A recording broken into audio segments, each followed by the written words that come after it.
એક સમયે જંગલમાં એક ઝાડ પર એક ચકલી અને એક પક્ષી રહેતા હતા. એક દિવસ બંને સાથે મળીને ઝાડ પર એક સુંદર માળો બનાવ્યો. થોડી વારમાં જ પક્ષીએ માળામાં ઈંડા મૂક્યા. જેમ જેમ સમય પસાર થતો ગયો, ચકલી અને પક્ષી ઈંડામાંથી બચ્ચા બહાર આવે તેની રાહ જોવા લાગ્યા. એક સમય જંગલમાં ખૂબ ગરમી હતી.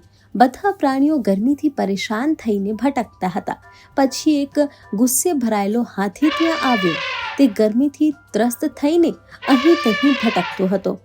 કેટલીક જગ્યાએ તે મોટા વૃક્ષોને પોતાના થડથી પકડીને હલાવી રહ્યો હતો અને કેટલીક જગ્યાએ તે ઝાડીઓને પગ નીચે કચડી રહ્યો હતો. હાથી જોરથી રણશીંગડું વગાડી રહ્યો હતો અને તેનું વિકરાળ સ્વરૂપ જોઈને નાના પ્રાણીઓ ડરી ગયા હતા. અચાનક હાથીએ તે ઝાડ પર પણ હુમલો કર્યો, જેના પર ચકલી અને પક્ષીનો માળો હતો. પોતાના થડથી તેણે તે ડાળી તોડી નાખી, જેના પર પક્ષીએ માળો બનાવ્યો હતો. માળો તૂટીને જમીન પર પડી ગયો અને પક્ષીના ઈંડા પર ટુકડા થઈ ગયા. બેચારી ચકલી અને પક્ષી પોતાના બાળકોને યાદ કરીને રડવા લાગ્યા. એટલામાં જ એક લક્કડખોદ ત્યાં આવ્યો. તેને પક્ષીને રડતો જોયો અને પક્ષીને રડવાનું કારણ પૂછ્યું. પક્ષીએ ગુસ્સાથી કહ્યું, મારા બધા બાળકો માર્યા ગયા. તે દુષ્ટ હાથીએ ઝાડ પર હુમલો કર્યો અને બધું નાશ પામ્યું.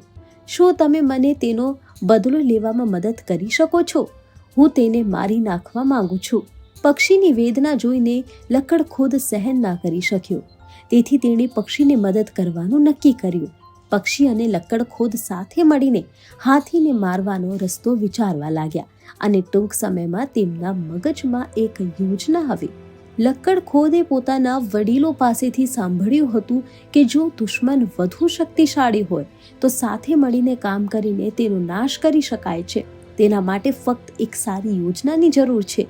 આ કાર્ય પૂર્ણ કરવા માટે લક્કડખોદને તેના 3 મિત્રો મધમાખી, દેડકા અને પક્ષીની મદદની જરૂર હતી.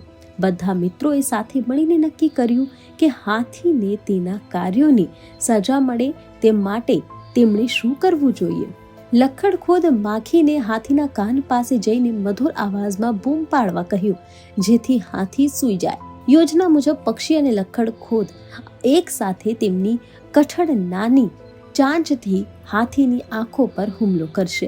પક્ષી અને લક્કડખોદના હુમલાને કારણે હાથીની બંને આંખો ફાટી જશે અને તે આંધળો થઈ જશે.